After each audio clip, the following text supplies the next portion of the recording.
pray to heaven.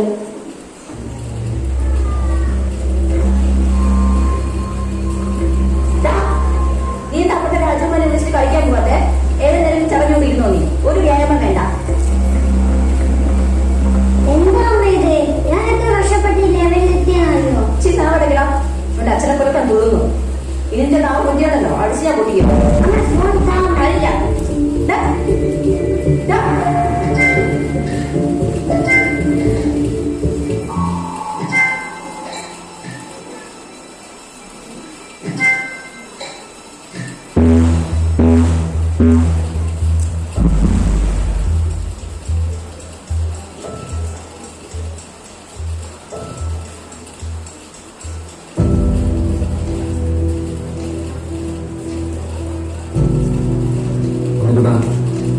എന്നോട് എത്ര തവണ പറഞ്ഞു കഴിച്ചോണ്ടിരിക്കുന്നത് ഫോൺ നോക്കിയിരിക്കാനാണ്. ഓഫീസ് വെക്കണം അങ്ങോട്ട്. ഇത് നിനക്കുള്ള ലാസ്റ്റ് പണിയാ. ഇനി കഴിക്കുന്ന സമയത്ത് ഫോൺ നോക്കി ഇരുന്നാണല്ലോ. നിനക്കവിടെ പറഞ്ഞാൽ മനസ്സിലാവേ. അവിടുന്ന് ഫോൺ നോക്കിയാലും പറഞ്ഞ ആകാശം അടിഞ്ഞു വീഴോ. നീ എവിടെയെങ്കിലും വെക്കളാക്കുന്നത് ഈ ചെറുപ്രായത്തിൽ കൊച്ചിന്റെ ഫോൺ കൊടുത്ത് അതിന് പാഴാക്കി കളഞ്ഞു. ഇനി ഞാൻ അവന്റെ കാര്യം നോക്കിക്കോളാം. ഇവന് അനക്കത്തില്ല. ഫുഡ് വേണ്ട, ഒന്നും വേണ്ട.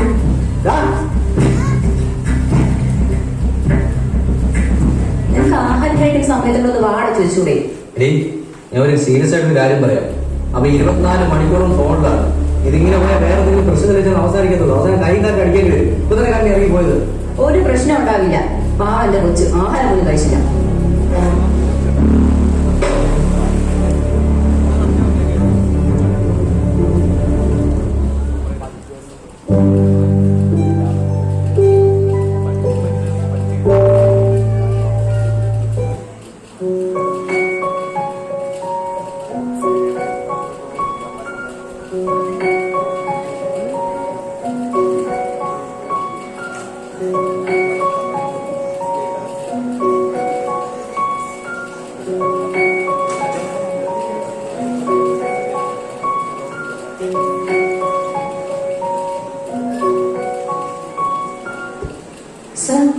ഉണ്ണിക്കുട്ടൻ്റെ അമ്മയല്ലേ? അതെ.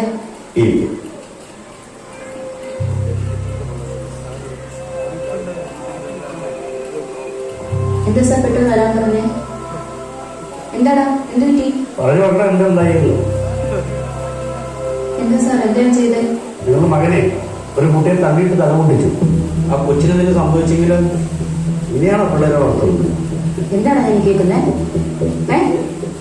പിന്നെ ഇവിടെ വെച്ച് അറിയാൻ പറ്റില്ല. അതൊക്കെ വീട്ടിൽ പോയിട്ട് എനിക്കിതൊന്നും ഒരു സംസാരിക്കാനുണ്ട്. ഈ പഠിക്കുന്ന കുട്ടികൾക്ക് ഫോൺ വാങ്ങിച്ചെടുക്കേണ്ട അത്ര വലിയ കാര്യമൊന്നുമല്ല. ഞാൻ വാങ്ങിക്കൊടുത്തിട്ടില്ലല്ലോ. നിങ്ങൾ വാങ്ങിച്ചു കൊടുത്ത ഫോണെന്നാണോ പറഞ്ഞത്? ഇത് സ്പെയർ ഫോൺ അല്ലേ? ഇത് തട്ടി ഫസ്റ്റ് വാങ്ങിച്ചാൽ അവൻ തള്ളിയിട്ട് തല പൊട്ടിച്ചത്. വീട്ടിലേക്ക് വേണം ശരിയാക്കി തരണം. അവനെ മാത്രം കുറ്റം കൊണ്ട് കാര്യമില്ല, നിങ്ങളെയും കൂടി കുഴപ്പമാണ്. ഇപ്പോഴത്തെ എല്ലാ പാരന്റ്സിനും കുഴപ്പമാണ്. മക്കൾ ചോദിക്കുന്നതൊക്കെ അങ്ങ് വാങ്ങിച്ചു കൊടുക്കും. അവരെന്താ ചെയ്യണേ, എവിടെയാ പോണേ ഒന്നും അന്വേഷിക്കില്ല. നിങ്ങൾ കഴിഞ്ഞ പാരന്റ്സ് ടീച്ചേഴ്സ് മീറ്റിംഗ് വന്നിട്ടുണ്ടോ? അത് ഓഫീസിലെ കുറച്ച് തിരക്കായിരുന്നു. തിരക്ക് എല്ലാവർക്കും ഉണ്ട്. സ്വന്തം മകന് വേണ്ടി കുറച്ച് തിരക്കൊക്കെ ഒന്ന് മാറ്റി വയ്ക്കാം. നിങ്ങളുടെ മകനെ പഠനത്തിന് വളരെ പുറകോട്ടാണ്. ക്ലാസ്സിലിട്ട് ശ്രദ്ധിക്കാറുമില്ല. ആരായിട്ട് കൂട്ടില്ല, പോരാത്തിന് തർക്കത്തിലാണ്. ഏത് സമയം ഫോണിൽ നോക്കിയിരിക്കുന്ന ബാക്കിയുള്ള കുട്ടികൾ പറയുന്നത്. വീട്ടിലെങ്ങനെയാ? വീട്ടില് വേറെ കുഴപ്പമില്ല സാർ, ഫോണും വെച്ച് കളിച്ചോണ്ടിരിക്കും. അതാ പ്രശ്നം. ഇവൻ ഫോണിന് അഡിക്റ്റാ. അതുകൊണ്ടാണ് ഈ ഫോൺ തട്ടി പറിക്കുമ്പോൾ ഇത്ര വയലന്റ് ആവുന്നത്. സോറി സാർ, ഇനി ശ്രദ്ധിച്ചോളാം.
വാ, ഇതിനാണ് പോയി പോകാൻ. അച്ഛ അവനെ എല്ലാത്തിനും കാണണം. ഞാൻ വെറുതെ ഇരിക്കുമ്പോ അവനെല്ലാം ഫോൺ തട്ടിപ്പറ്റോണ്ട് പോയ അച്ഛാ. നീനാണ് സ്കൂളിൽ പോകേണ്ടത്. ഒരു കാര്യം ഞാൻ പറയാം, നീ ആ ഫോൺ നീ കൈ കൊണ്ട് തൊട്ടാ എന്റെ അമ്മ പറയുന്ന പറയുന്നില്ല, ആ കാര്യം തന്നെ മനസ്സിലാ കേട്ടോ.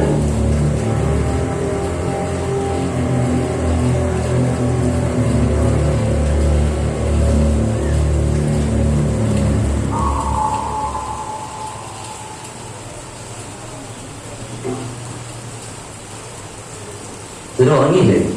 എന്ത് ഉറക്കം വന്നില്ല. ഞാൻ ഇന്ന് അവനെ ഒരുപാട് തല്ലി. കിടക്കുമ്പോഴല്ലേ എനിക്ക് അവന്റെ മുഖം ഓർമ്മ വരുന്നത്. അത് വിട്, എല്ലാം അവന്റെ തന്നെ വേണ്ടിട്ടല്ലേ. അങ്ങനെ അല്ല രാഹുൽ, ഇന്ന് ടീച്ചർ പറയുന്നതായിട്ട് എനിക്ക് സഹിച്ചില്ല. ഒരു കണക്ക് പറഞ്ഞ ഇതൊക്കെ നമ്മുടെ മിസ്റ്റേക്കും കൂടെയാ. നമ്മുടെ തിരക്ക് കാരണം നമുക്കത് ശ്രദ്ധിക്കാൻ പോലും പറ്റിയിട്ടില്ല. ഇപ്പൊ എല്ലാരും പറയുന്നത് അവൻ ഫോൺ അഡിക്റ്റ് ആണെന്നാ. അഡിക്ഷനോ? അതെ, അത് സത്യം തന്നെയാ.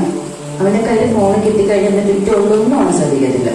ഫോൺ ചോദിച്ചാലോ എന്ത് വരണ്ടാണെന്നറിയോ? ഞാൻ നിന്നോട് അന്നേ പറഞ്ഞതാണ് അവൻ ഫോൺ കൊടുക്കാൻ പാടില്ല.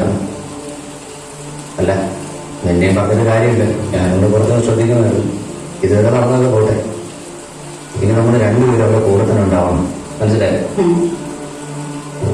അവ ഇതുവരെ ഒന്നും കഴിച്ചില്ലാന്ന് തോന്നുന്നു. ഞാൻ പോയി നോക്കിയിട്ട് വരട്ടെ.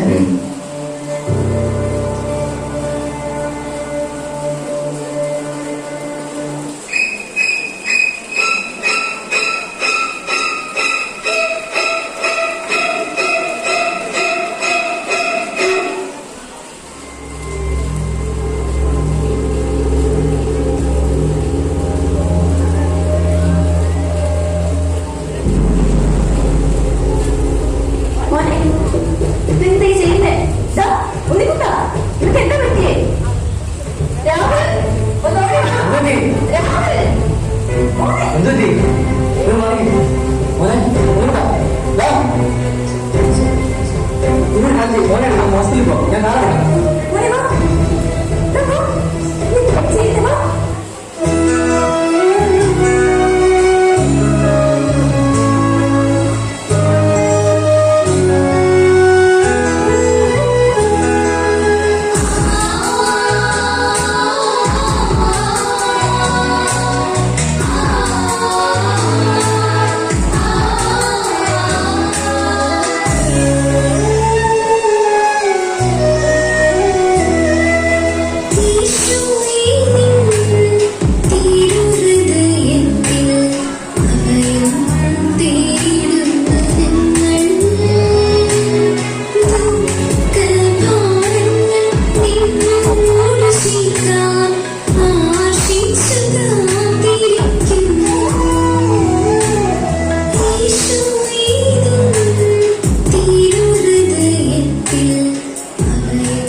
ജീവിച്ചിരിപ്പുണ്ടായിരുന്നേ ഇന്നാലും 33 വയസ്സ്.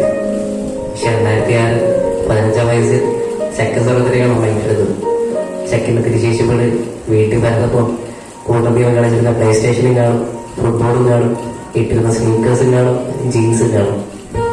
പുരാതന കാര്യങ്ങളുടെ പോലെ നീണ്ട കൈകളും നീണ്ട താടികളും പരിവരുത്ത പോവുകയും വെയിലൊക്കെ ഇട്ട് നിൽക്കുന്ന ആൾക്കാരുടെ പുണ്യന്മാരുടെ മധ്യത്തിൽ ജീൻസും ഷൂസും സ്വെറ്റ് ഷർട്ടും ഒക്കെ ഇട്ട് നമ്മുടെ കൂട്ടത്തിൽ ഈ ചുരുളൻ നികർപ്പിക്കാൻ പോകുന്നു.